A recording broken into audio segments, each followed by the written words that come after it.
Hello दोस्तों, स्वागत है हमारे यूट्यूब चैनल में। और आज की क्लास में हम लोग पढ़ेंगे इंपॉर्टेंट जीके क्वेश्चंस के बारे में, जो कि जीके के हर एक सेगमेंट से रिलेटेड हैं और आपके पीटी एग्ज़ाम के लिए इम्पॉर्टेंट रहने वाले हैं। तो ये सभी क्वेश्चन हम डिस्कस करेंगे, साथ ही साथ जो उनसे जुड़े हुए अदर फैक्ट हैं उनके बारे में भी हम डिस्कस करने वाले हैं। तो चलिए स्टार्ट करते हैं आज की क्लास को और देखते हैं आज का सबसे पहला क्वेश्चन। तो पहला क्वेश्चन है यहाँ पर, सम्राट अशोक के पितामह कौन थे?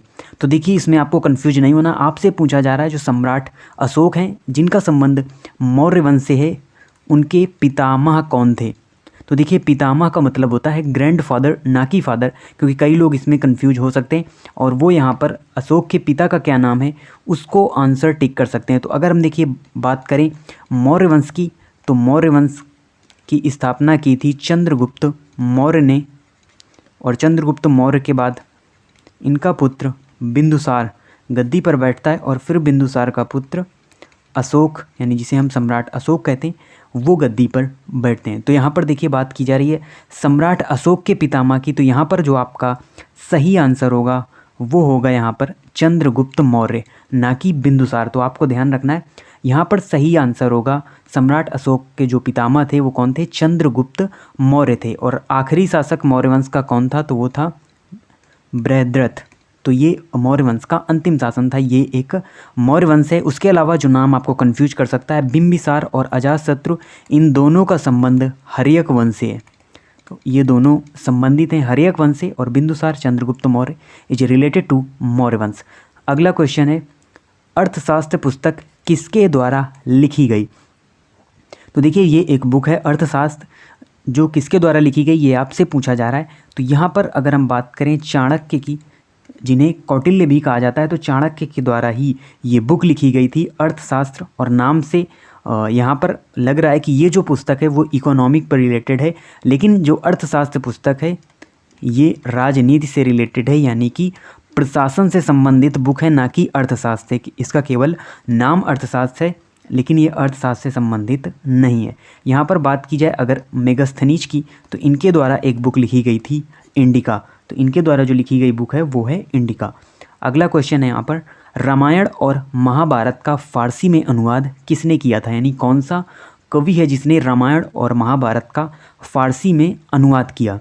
तो यहाँ पर जो आपका सही आंसर होगा वो होगा बदायूनी, यानी अब्दुल कादिर बदायूनी के द्वारा ही रामायण और महाभारत का फ़ारसी में अनुवाद किया गया। उसके अलावा बात करें अगर हम अब्दुल रहीम खान खाना की, तो बाबर की आत्मकथा थी बाबरनामा, और इसका फ़ारसी में अनुवाद किया था अब्दुल रहीम खान खाना ने। अगला क्वेश्चन है, रैयतवाड़ी व्यवस्था की शुरुआत किसके द्वारा की गई? तो देखिए, रैयतवाड़ी व्यवस्था यानी ये भू राजस्व की एक व्यवस्था है।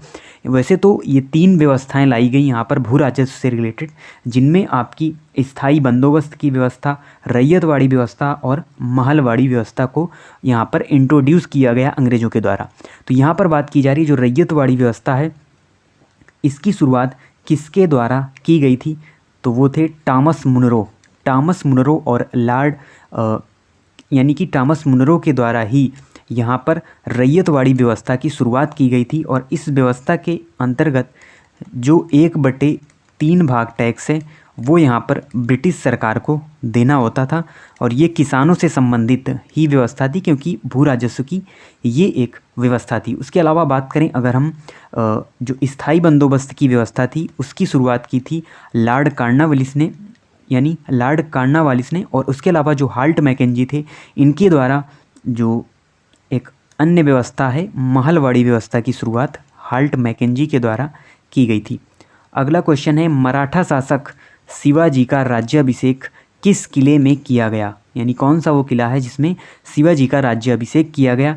तो ये है रायगढ़ का किला। तो रायगढ़ के किले में ही शिवाजी का राज्याभिषेक किया गया था। अगला क्वेश्चन है यहाँ पर, जो कि पिछली बार के पीईटी एग्ज़ाम में एज इट इज़ पूछा गया क्वेश्चन है, संविधान सभा में 13 दिसंबर 1946 को उद्देश्य प्रस्ताव किसके द्वारा प्रस्तुत किया गया? यानी उद्देश्य जो प्रस्ताव है किसके द्वारा इसे इंट्रोड्यूस किया गया? तो यहाँ पर देखिए, जो संविधान का पिता है वो तो कहा जाता है BR अम्बेडकर को, लेकिन यहाँ पर उद्देश्य प्रस्ताव प्रस्तुत किया था पंडित जवाहरलाल नेहरू को, जो हमारे देश के प्रथम प्रधानमंत्री भी रहे हैं। तो जवाहरलाल नेहरू के द्वारा ही उद्देश्य प्रस्ताव को इंट्रोड्यूस किया गया। अगला क्वेश्चन है, भारत में वर्तमान में राज्यों की कुल संख्या कितनी है? तो देखिए आपसे राज्यों की संख्या पूछी जा रही है। वैसे तो ये सिंपल सा क्वेश्चन है, लेकिन इसमें आप कंफ्यूज हो सकते हैं और जल्दबाजी में, सरल के चक्कर में ही आप यहाँ पर आंसर गलत कर सकते हैं। तो देखिए बात करें अगर हम भारत में वर्तमान में जो राज्य हैं, तो अगर टोटल हम बात करें तो टोटल तो यहाँ पर इनकी जो संख्या है वो है 36, यानी कि जिसमें आपके स्टेट और यूनियन टेरिटरीज दोनों ही शामिल हैं। लेकिन यहाँ पर आपसे पूछा जा रहा है राज्यों के बारे में, ना कि केंद्र शासित प्रदेशों के बारे में। तो इनकी संख्या है 28 और 8 इसमें यूनियन टेरिटरीज हैं, टोटल हो जाती है 36। यहाँ पर जो सही आंसर होगा वो होगा 28। देखिए पहले ये संख्या 29 हुआ करती थी, 29 हुआ करती थी, लेकिन जैसा कि आपको पता है 370 हटने के बाद जम्मू कश्मीर और लद्दाख को अलग अलग यूनियन टेरिटरीज बना दिया गया, तो वो यूनियन टेरिटरीज में शामिल हो गए, इसलिए संख्या एक कम होकर यहाँ पर 28 वर्तमान में भारत में राज्य हैं और 8 केंद्र शासित प्रदेश हैं। तो इनकी संख्या भी आपको अच्छी तरीके से याद रखनी है। अगला क्वेश्चन है, राष्ट्रीय इस महत्व के स्मारकों, स्थानों और वस्तुओं के संरक्षण संबंधी प्रावधान किस अनुच्छेद में दिए गए हैं? तो अगर हम बात करें इन सभी चीज़ों की, राष्ट्रीय महत्व के जो स्मारक हैं, स्थान हैं, वस्तुएं हैं, इनके संरक्षण से संबंधी जो प्रावधान दिए गए हैं वो नीति निदेशक तत्वों के अंतर्गत दिए गए हैं। तो नीति निदेशक तत्व जिनका उल्लेख संविधान में हमको आर्टिकल 36 से आर्टिकल 51 तक, यानी 36 से 51 अनुच्छेद तक देखने को मिलता है नीति निदेशक तत्वों का वर्णन यहाँ पर, और उसी में ये एक नीति निदेशक तत्व ही है और जो आर्टिकल शामिल है वो इन्हीं के बीच में है। तो यहाँ पर जो सही आंसर होगा वो होगा आर्टिकल 49, यानी अनुच्छेद 49 के अंतर्गत ये बात कही गई है कि जो हमारे राष्ट्रीय महत्व के स्मारक हैं उनका संरक्षण किया जाना चाहिए। अगला क्वेश्चन है यहाँ पर, विधानसभा में सदस्यों की अधिकतम संख्या कितनी हो सकती है, यानी मैक्सिमम नंबर कितना हो सकता है विधानसभा में सदस्यों का? तो देखिए कल हमने पढ़ा था राज्यसभा के बारे में, राज्यसभा की कितनी अधिकतम संख्या हो सकती है। यहाँ पर अगर हम बात करें 552, तो ये है हमारी लोकसभा में सदस्यों की अधिकतम संख्या 552 हो सकती है, और विधानसभा के केस में ये होती है 500, यानी विधानसभा में सदस्यों की अधिकतम संख्या 500 हो सकती है। अगला क्वेश्चन है, संविधान में मूल रूप से कितनी भाषाएं थीं? तो देखिए जो भाषाएं हैं, अगर हम वर्तमान की बात करें तो वर्तमान में हमारे संविधान में टोटल 22 भाषाएं दी गई हैं, यानी 22 भाषाओं का वर्णन वर्तमान में किया गया है। लेकिन यहाँ पर बात की जा रही है मूल रूप से कितनी भाषाएं थी। तो हमारे संविधान में मूल रूप से 14 यानी कि 14 भाषाएं ही हुआ करती थी, फिर बीच में लगातार संविधान में संशोधन करके नई नई भाषाओं को वहाँ पर जोड़ा गया और इनकी संख्या अब यानी कि वर्तमान में 22 हो गई है। और जो संविधान में जो भाषाएं दी गई हैं उनका वर्णन 8वीं अनुसूची के अंतर्गत किया गया है, यानी भाषा से संबंधित जो अनुसूची है वो कौन सी है, वो है हमारी 8वीं अनुसूची। अगला क्वेश्चन है, निम्न में से कौन सी नदी अरब सागर में नहीं गिरती है? यानी देखिए जो हमारे भारत की नदियां हैं मोस्टली या तो वो बे ऑफ बंगाल में गिरती हैं, यानी कि बंगाल की खाड़ी में गिरती हैं, या तो वो अरब सागर में गिरती हैं, क्योंकि हमारा जो भारत है 3 तरफ से समुद्र से घिरा हुआ है और इनमें जो नदियां हैं बे ऑफ बंगाल में या तो अरब सागर में गिरती हैं। तो यहाँ पर आपसे पूछा जा रहा है कि अरब सागर में नहीं गिरती ऐसी कौन सी नदी है? तो देखिए जो नर्मदा है, ताप्ती रिवर है, माही रिवर है, ये तीनों ही नदियाँ अरब सागर में गिरने वाली नदियाँ हैं, यानी ये तीनों नदियाँ अरब सागर में गिरती हैं। और जो गोदावरी रिवर है ये हमारी बे ऑफ बंगाल में गिरने वाली नदी है, यानी इसका जो समापन है बे ऑफ बंगाल में हो जाता है, बंगाल की खाड़ी में हो जाता है। तो ये हमारा यहाँ पर सही आंसर है। उसके अलावा यहाँ पर हम बात करें इनके उद्गम स्थानों की, तो देखिए जो नर्मदा का उद्गम है ये होता है अमरकंटक से। उसके बाद जो हमारी ताप्ती रिवर है इसका उद्गम होता है सतपुड़ा रेंज से, और जो माही रिवर है इसका उद्गम होता है विंध्याचल श्रेणी से, यानी ये मध्य भारत से निकलने वाली रिवर हैं। और जो गोदावरी रिवर है इसका जो उद्गम होता है वो होता है त्र्यंबकेश्वर से, तो त्र्यंबकेश्वर से उद्गम होता है गोदावरी रिवर का। अगला क्वेश्चन है, पश्चिमी घाट में मुख्यतः कौन सी मृदा पाई जाती है? तो देखिए जो वेस्टर्न घाट वाला एरिया है जिसे बायोडाइवर्सिटी का हॉटस्पॉट भी कहा जाता है, यहाँ पर जो मृदा पाई जाती है तो वो कौन सी मृदा पाई जाती है? तो इसका सही आंसर होगा लेटराइट मृदा। तो पश्चिमी घाट में लेटराइट मृदा पाई जाती है। अगला क्वेश्चन है निम्न में से कौन सबसे अच्छी गुणवत्ता का कोयला है। तो देखिए कल हमने बात की थी आयरन के बारे में और आज आपको बताना है अच्छी गुणवत्ता का जो कोयला है वो कौन सा है। तो यहाँ पर आपका जो सही आंसर होगा वो होगा एंथ्रोसाइट। तो देखिए कोयले के ये 4 प्रकार यहाँ पर लिखे गए हैं और सबसे जो अच्छी क्वालिटी का यहाँ पर कोयला है वो है एंथ्रोसाइट, क्योंकि इसमें 85 से 95% तक यानी कोयला पाया जाता है और कार्बन की मात्रा की वजह से एंथ्रोसाइट सबसे अच्छी गुणवत्ता का यहाँ पर कोयला है। उसके अलावा बात करें अगर हम लो क्वालिटी का तो वो है हमारा पीट कोयला। तो पीट कोयले को सबसे लो क्वालिटी का कोयला माना जाता है। अगला क्वेश्चन है लक्षद्वीप में कौन सी भाषा बोली जाती है, और ये भी हमारा पीटी एग्ज़ाम में पूछा गया क्वेश्चन है। तो लक्षद्वीप में आपको बताना है कौन सी भाषा बोली जाती है, तमिल, तेलुगु, मलयालम या सिंगली। तो देखिए तमिल और तेलुगु ये सभी वैसे भाषाएं साउथ इंडिया में बोली जाने वाली भाषा है और यहाँ पर आपका सही आंसर है मलयालम भाषा, क्योंकि लक्षद्वीप केरल के काफ़ी नज़दीक पड़ता है और केरल में भी मलयालम भाषा बोली जाती है और इसीलिए लक्षद्वीप में भी जो भाषा बोली जाती है वो है मलयालम। अगला क्वेश्चन है 2011 की जनगणना के अनुसार सर्वाधिक लिंगानुपात किस राज्य का है। तो देखिए लिंगानुपात से मतलब यहाँ पर 1000 व्यक्तियों में महिलाओं की जो संख्या है उसे ही हम लिंगानुपात कहते हैं। तो यहाँ पर बात की जा रही है सर्वाधिक लिंगानुपात किस राज्य का है, तो इसमें राज्य है केरल। केरल का लिंगानुपात सबसे ज़्यादा है सभी राज्यों की तुलना में अगर हम बात करें, क्योंकि यहाँ पर 1000 पुरुषों पर 1084 महिलाएं हैं और इसलिए ये बन जाता है भारत का सर्वाधिक लिंगानुपात वाला राज्य। उसके अलावा मिनिमम यानी सबसे न्यूनतम जो लिंगानुपात है वो है हरियाणा का और यहाँ पर 1000 पुरुषों पर केवल और केवल 877 महिलाएं ही हैं। तो हरियाणा न्यूनतम और केरल यहाँ पर आपका सर्वाधिक लिंगानुपात वाला राज्य बन जाता है। बढ़ते हैं अगले क्वेश्चन की ओर। अगला क्वेश्चन है योजना आयोग की स्थापना कब की गई थी। तो देखिए जो हमारा योजना आयोग है इसकी स्थापना की गई थी 1950 में, लेकिन ये अब एग्जिस्ट नहीं करता। इसकी जगह बदलकर 2014 में यहाँ पर नीति आयोग की स्थापना की गई, जो योजना आयोग का ही एक रूप है। अगला क्वेश्चन है यहाँ पर दूसरी पंचवर्षीय योजना किस मॉडल पर आधारित थी। देखिए बात की जाए अगर सेकंड 5 ईयर प्लान की, तो ये जो हमारी पंचवर्षीय योजना है किस मॉडल पर आधारित है। सबसे पहले यहाँ पर आता है हैरोल्ड डोमर मॉडल, और जो फर्स्ट पंचवर्षीय योजना थी यानी फर्स्ट 5 ईयर जो प्लान था वो यहाँ पर योजना जिस मॉडल पर आधारित थी वो है हैरोल्ड डोमर मॉडल। और यहाँ पर इसका जो सही आंसर है वो है डी नंबर, यानी कि वैसे यहाँ पर थोड़ी सी जो प्रिंटिंग मिस्टेक्स है वो हो गई है। यहाँ पर है महालनोबिस, थोड़ा सा टफ नाम है। तो महालनोबिस मॉडल पर आधारित है दूसरी पंचवर्षीय योजना। तो ये आपको याद रखना है, फर्स्ट हैरोल्ड डोमर मॉडल और सेकंड महालनोबिस मॉडल। अगला क्वेश्चन है भारत का आर्थिक सर्वेक्षण किसके द्वारा प्रकाशित किया जाता है। तो देखिए जो इकोनॉमिक सर्वे है बजट से पहले इसको प्रस्तुत किया जाता है और किसके द्वारा इसे प्रकाशित किया जाता है, तो यहाँ पर सही आंसर होगा वित्त मंत्रालय यानी फाइनेंस मिनिस्ट्री के द्वारा ही इस आर्थिक सर्वेक्षण को प्रकाशित किया जाता है। अगला क्वेश्चन है लाल क्रांति का जनक किसे माना जाता है। तो सबसे पहले अगर हम बात करें लाल क्रांति में, तो जिस प्रकार से श्वेत क्रांति में हम दुग्ध उत्पादन से रिलेटेड वहाँ पर यानी कि जो हमारी श्वेत क्रांति है वो दुग्ध उत्पादन से रिलेटेड है, उसी प्रकार से जो हमारी लाल क्रांति है ये टमाटर और मीट के उत्पादन से संबंधित है। और यहाँ पर पूछा जा रहा है इसके जनक कौन है। तो देखिए MS स्वामीनाथन, कल ही हमने आपको बताया था हरित क्रांति के जनक हैं। और उसके अलावा जो बात करें अगर हम विशाल तिवारी की, तो ये हमारे लाल क्रांति के जनक हैं और दुर्गेश जो पटेल हैं ये हमारे गुलाबी क्रांति के जनक हैं।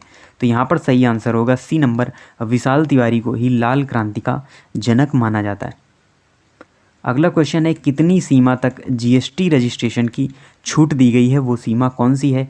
तो यहाँ पर आपका सही आंसर होगा डी नंबर 40 लाख। तो 40 लाख की सीमा तक GST रजिस्ट्रेशन की छूट दी गई है।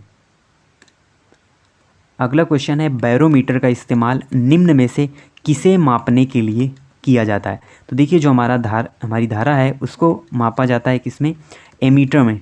तो एमीटर में मापा जाता है धारा को, और बैरोमीटर का इस्तेमाल करते हैं हम वायुमंडलीय दाब को मापने के लिए, यानी जो हमारा एटमॉस्फेयर प्रेशर होता है उसको मापने के लिए हम बैरोमीटर का इस्तेमाल करते हैं। अगला क्वेश्चन है, निम्न में से कौन एक अदिश राशि नहीं है? आपको बताना है कौन सी एक अदिश राशि नहीं है, यानी इन चारों में कौन सी एक सदिश राशि है वो आपको बताना है। तो यहाँ पर सही आंसर होगा सी नंबर, टार्क या जिसे हम टाउ से डिनोट करते हैं वो हमारी एक सदिश राशि है। बाकी आयतन, समय और तापमान ये सभी हमारी अदिश राशियाँ हैं, तो सही आंसर होगा सी नंबर। अगला क्वेश्चन है, निम्न में से किसने अष्टक सिद्धांत दिया था? तो देखिए केमिस्ट्री से रिलेटेड ये एक सिद्धांत है, अष्टक सिद्धांत, जिसको किसके द्वारा दिया गया था? तो यहाँ पर हमारा सही आंसर होगा डी नंबर, न्यूलैंड्स। तो न्यूलैंड्स वैज्ञानिक के द्वारा ही अष्टक सिद्धांत को दिया गया था। अगला क्वेश्चन है, विटामिन बी कॉम्प्लेक्स में कितने विटामिन होते हैं? तो देखिए जो कई सारे विटामिन के बारे में हम पढ़ते हैं, A B C D E के, ये सभी जो हमारे विटामिन होते हैं वो सिंगल होते हैं, लेकिन जो विटामिन बी होता है इसके कई सारे कॉम्प्लेक्स होते हैं, यानी कई सारे विटामिन होते हैं, B1 B2 इस प्रकार से। तो आपसे वही पूछा जा रहा है कि बी कॉम्प्लेक्स में टोटल कितने विटामिन होते हैं? तो यहाँ पर सही आंसर होगा 8, यानी कि 8 विटामिन होते हैं। और कौन कौन से होते हैं? तो इनमें सबसे पहले B1 B2 B3, उसके बाद यहाँ पर B5 B6 B7 B9 और B12। तो ये हमारे जो 8 दिए गए हैं ये विटामिन बी के कॉम्प्लेक्स हैं। और ये देखिए यहाँ पर ना तो B4 होता है और ना ही यहाँ पर B8 होता है, तो कभी भी वो आपको दिया जाए तो वो पूरी तरीके से गलत होगा। विटामिन बी के यही 8 कॉम्प्लेक्स हैं, इनके अलग अलग नाम भी हैं और इनकी कमी से अलग अलग रोग भी होते हैं। अगला क्वेश्चन है, निम्न में से कौन सा एक जल जनित रोग नहीं है? यानी आपसे पूछा जा रहा है कौन सा एक रोग है जो जल से नहीं होता, जल की कमी से, यानी जल दूषित जल से होने वाला रोग नहीं है। तो यहाँ पर सही आंसर होगा कंठमाला।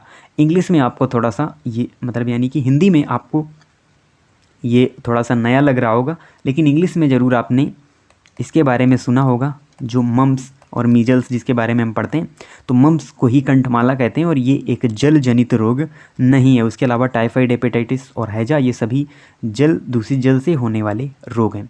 अगला क्वेश्चन है, 3 ओर से बांग्लादेश से घिरा हुआ राज्य कौन सा है? तो आपको बताना है ऐसा कौन सा राज्य है नॉर्थ ईस्ट का जो बांग्लादेश से 3 ओर से घिरा हुआ है, और ये राज्य है हमारा त्रिपुरा राज्य।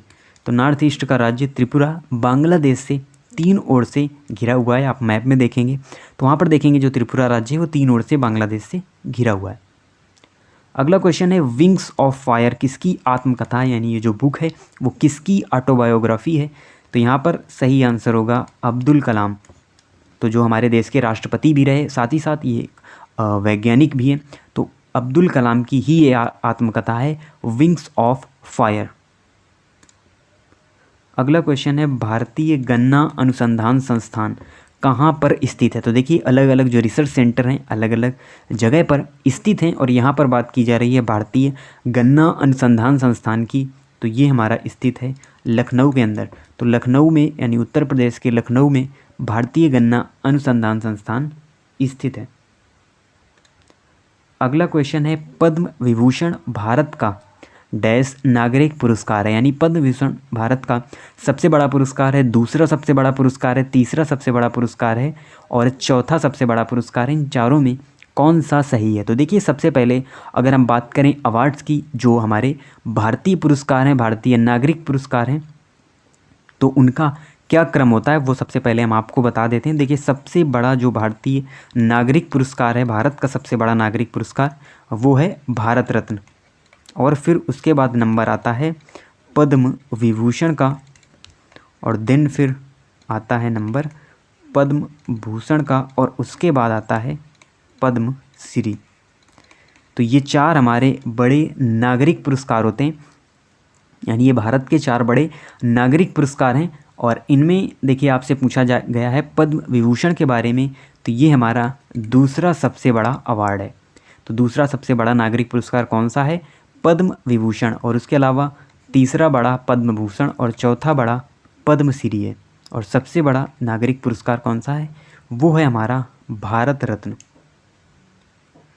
अब यहाँ पर बढ़ते हैं अगले और लास्ट क्वेश्चन की ओर।